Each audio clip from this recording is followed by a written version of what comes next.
Hello दोस्तों, दर्द भरी हिंदी कहानियाँ में आप सभी का बहुत बहुत स्वागत है।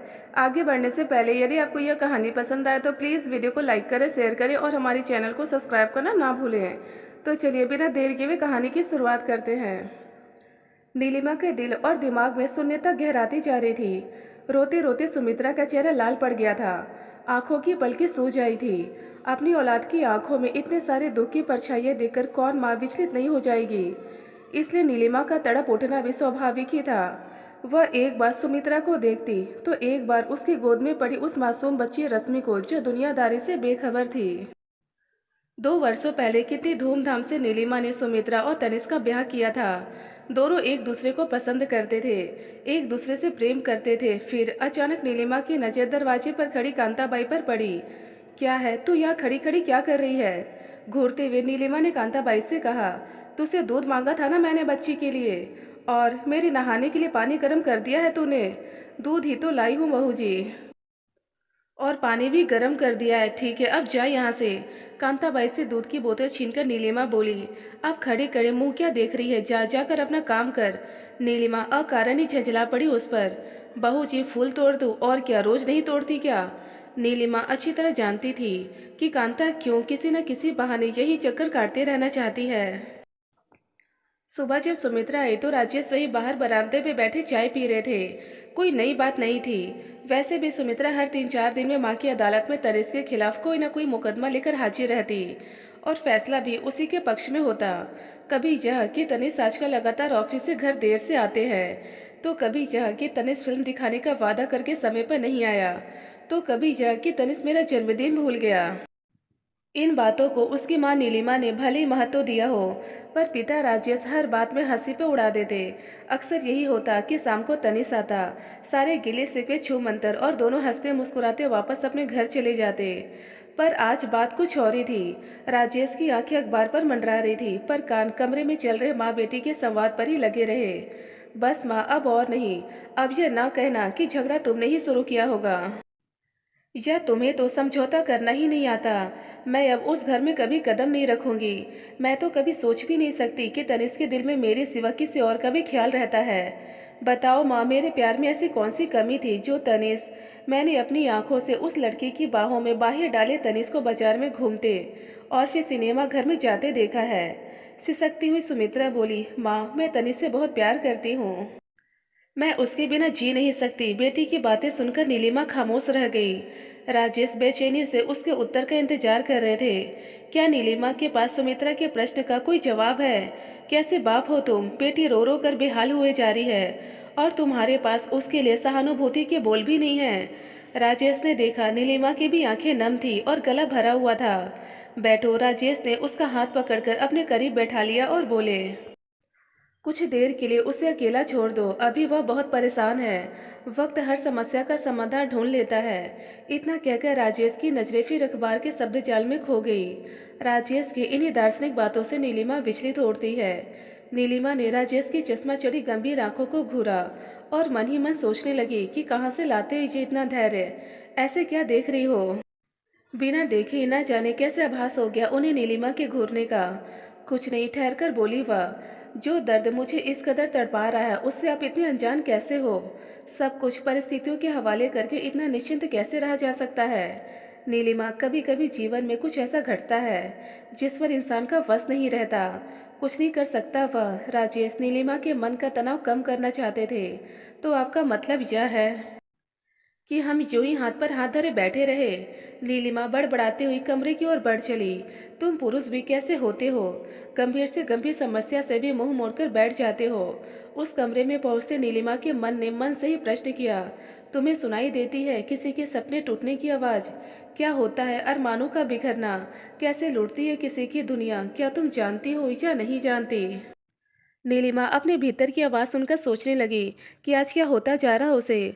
24 साल पहले की गई भूल का एहसास उसे आज क्यों हो उठा? तो क्या उसके किए की सजा उसकी बच्ची को मिलेगी?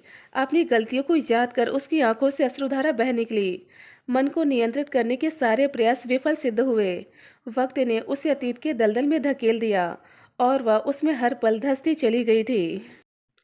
याद आ रहा था उसे माँ का तमतमाया हुआ चेहरा, उस दिन उसने माँ को अपने और राजेश के विषय में सब कुछ बताया था।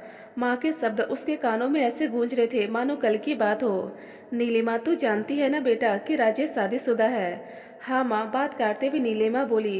पर यह कहाँ का इंसाफ है कि एक इंसान जिस रिश्ते को स्वीकार ही नहीं करना चाहता उसका बोझ ढोता रहे। और फिर उसकी पत्नी जया, वह खुद नहीं रहना चाहती राजेश के साथ। बेटा, रिश्ते कोई पतंग की डोर तो नहीं कि एक हाथ से छूटी और दूसरे ने लूट ली। और वह क्यों ऐसा चाहेगी? कभी सोचा है तूने, एक पत्नी अपने पति के साथ कब रहना नहीं चाहती? जानना चाहती है तू? इसलिए नहीं कि वह उससे ज्यादा किसी और को चाहता है, बल्कि इसलिए कि उसने उसके विश्वास को तोड़ा है, एक मर्यादा का उल्लंघन किया है। थोड़ा ठहर कर वे बोली। एक परिवार टूटता है तो कितने सपने टूटते हैं, कितने अरमान बिखरते हैं, पता है तुझे? प्रेम, जिस प्रेम की तू दुहाई दे रही है वह प्रेम नहीं, भ्रम है तेरा, कोरी वासना है। ऐसे पुरुष कायर होते हैं, न वे पत्नी के होते हैं न प्रेमिका के। प्रेम में कोई इतना स्वार्थी कैसे हो सकता है? किसी के अरमानों की लाश पर अपने प्रेम का महल खड़ा करेगी तो अपना किया किसी न किसी रूप में एक दिन अपने ही सामने आता है, पछताएगी तो। माँ एक लंबी सांस लेकर फिर बोली। कोई भी निर्णय लेने से पहले सोच ले, कहीं ऐसा ना हो कि अपमान और तिरस्कार के दर्द को धोने के लिए तेरे पास प्रायश्चित के आंसू भी कम पड़ जाए। पर मैं जानती हूँ कि इसे तू समझ नहीं सकेगी। तू समझना ही नहीं चाहती। मेरी बात मान ले और एक बार राजेश की पत्नी से मिलकर आ। नीलिमा तो नहीं गई, पर एक दिन नीलिमा की माँ सुजाता राजेश की पत्नी जया से मिलने पहुंच गई। जया को देखकर सुजाता पलकें झपकाना भी भूल गई। उनका मुंह खुला का खुला रह गया। जया कितनी सुंदर थी। नीलिमा और जया की क्या तुलना। क्या देखकर राजेश नीलिमा की ओर आकृष्ट हुआ। बेटा, मैं नीलिमा की माँ हूँ, पता है तुम्हें? नीलिमा और राजेश वे आगे कुछ कह न सके। पता है, सारी पीड़ा को मन के कुएं में डालकर जया ने मानो मुस्कुराहट के आवरण से चेहरा ढक दिया हो। और तो चुप है, और क्या करूँ माँ? उसके मुख से माँ का संबोधन सुन सुजाता चकित थी। जया बोलती रही, प्यार कोई किला तो नहीं है ना, जिसके चारों ओर पहरा लगाया जाए या उसे जीतने के लिए जान की बाजी लगा दी जाए। आखिर कुछ तो होगा ही नीलिमा में जो मेरा राजेश मुझसे छीन ले गई। बेटा, तुमने राजेश से बात की? मुझे उनसे कोई बात नहीं करनी। उन्होंने मेरे साथ विश्वासघात किया है। नीलिमा गर्भवती है, वे कोई भी निर्णय लेने के लिए आज़ाद है माँ। वह प्यार क्या जिसे झोली फैलाकर भीख की तरह मांगा जाए? अधिकार तो दिया जाता है, जो छीना जाए उस अधिकार में प्यार कहाँ? आप चिंतित न हो। कैसे चिंतित न हो? एक माँ हूँ मैं। किसी की दुनिया उजाड़कर बेटी की मांग सजाऊं? सारा दोष नीलिमा का है। नीलिमा को क्यों दोष दे रही हैं आप? वह तो ना मुझसे मिली है ना मुझे जानती है। वह मेरी दुश्मन कैसे हो सकती है? दोष है तो मेरे समय का, और राजेश का कोई कसूर नहीं है माँ। लेकिन उसे सजा देने वाली मैं कौन होती हूँ? अब तो उन्होंने मुझसे माफ़ी मांगने का अपना अधिकार भी खो दिया है। कहीं पानी का बहाव पत्थर डालने से रुका है? वह तो उसी वेग से उछलकर बहने के लिए दिशा तलाश लेता है। जया के कहे शब्दों को सुजाता समझ न सकी। उन्हें लगा कि पति की विद्रोह ने उसे विक्षिप्त कर दिया है। उन्होंने मन ही मन फैसला किया कि उसे एक बार राजेश से मिलना होगा, जहां नीलिमा न हो। एक दिन नीलिमा की अनुपस्थिति में राजेश आया। खुद पर नियंत्रण न रख सकी और बोली, बेटा, मैं एक माँ हूँ। तुम्हारा नीलिमा का, जया का, किसी का बुरा कैसे सोच सकती हूँ? पर न्याय अन्याय के बारे में तो सोचना पड़ेगा ना। माना कि नीलिमा नादान है, प्यार ने उसे अंधा बना दिया है। उसने आज तक जिस चीज पर उंगली रखी वह उसे मिली है। खोना क्या होता है इसका उसे एहसास नहीं है। पर तुम तो समझदार हो, अपने अच्छे बुरे की अक्ल है तुम में। अपनी जिम्मेदारी समझो। नीलिमा को मैं संभाल लूंगी। तुम अकेली जया और दो छोटे छोटे बच्चे किसके भरोसे छोड़ आए हो? क्या प्यार की खाई में इतने नीचे जा गिरे हो कि आसमान की धुंधला दिखाई पड़ रहा है? राजेश की आंखें भर आई। वे बोले, माँ, मैं सब समझता हूँ, मैं मानता हूँ कि मुझसे भूल हो गई। मैंने जया की कीमत पर नीलिमा की कामना नहीं की थी। मैं तो नीलिमा और जया दोनों से माफ़ी मांगने को तैयार हूँ। नीलिमा तो शायद माफ़ भी कर दे, पर जया, वह तो इस विषय में क्या, किसी भी विषय में मुझसे बात करने को तैयार नहीं। पत्थर बन गई है वह। मेरी क्षमा याचना का उस पर कोई असर नहीं होता। अगर मैं उसके कदमों पर गिर भी पड़ूं तो भी वह मुझे माफ़ नहीं करेगी। बेहद स्वाभिमानी औरत है वह। हमने अपनी सीमा रेखा लांघकर बहुत बड़ी गलती की थी। लाचारी राजेश के शब्दों में समाती गई। वे फिर बोले, वक्त ने आज मुझे जिंदगी के उस चौराहे पर लाकर खड़ा कर दिया है जहाँ की हर डगर नीलिमा तक जाती है।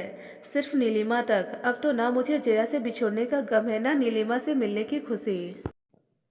वक्त गुजरता गया, जया से तलाक मिल गया और राजेश का ब्याह नीलिमा से हो गया। उसके बाद जया बच्चों को लेकर पता नहीं कहाँ चली गई। किसी को कुछ पता नहीं, ना वह अपने मायके गई ना ससुराल।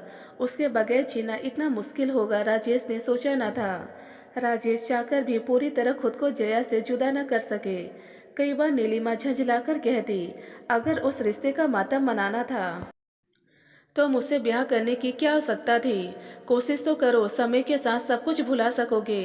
क्या भुला सकूंगा नीलिमा मैं, यह कि 8 साल पहले अपना सब कुछ छोड़कर एक भोली भाली लड़की मेरे कदमों के पीछे पीछे चली आई थी। यह कि मैंने अग्नि के सामने जीवन भर साथ निभाने की कस्में खाई थी। कैसे भूल जाऊं उसकी सिंदूर से भरी मांग, कैसे भूल जाऊं उसके हाथों की लाल चूड़ियां। किसी का सुख चैन लूटकर किसी की खुशियों पर डाका डालकर तुम्हारा दामन खुशियों से भरा है मैंने। मैं इतना निर्मोही कैसे हो गया। कैसे भूल जाऊं कि जो घरोंदा मैंने और जया ने मिलकर बनाया था उसे मैंने अपने हाथों नोचकर फेंक दिया। और क्या कसूर था उन दो मासूम बच्चों का। क्या अधिकार था मुझे उनसे खुशियां छीनने का। क्या कभी मैं इन तमाम बातों से अपने को मुक्त कर पाऊंगा। राजेश, क्या होता जा रहा है तुम्हें। संभालो खुद को, सत्य से सामना करने का साहस जुटाओ। बीता कल अतीत की अमानत होता है, उसके सहारे आज को नहीं जिया जा सकता। एक बुरा सपना समझकर सब कुछ भूलने का प्रयास करो। काश कि यह सब एक सपना होता नीलिमा। अफसोस तो यह है कि यह सब एक हकीकत है, मेरे जीवन का एक हिस्सा है। राजेश के दर्द को जानकर नीलिमा खामोश थी। उसने इस घटना को अपने जीवन की सबसे बड़ी भूल के रूप में स्वीकार कर लिया।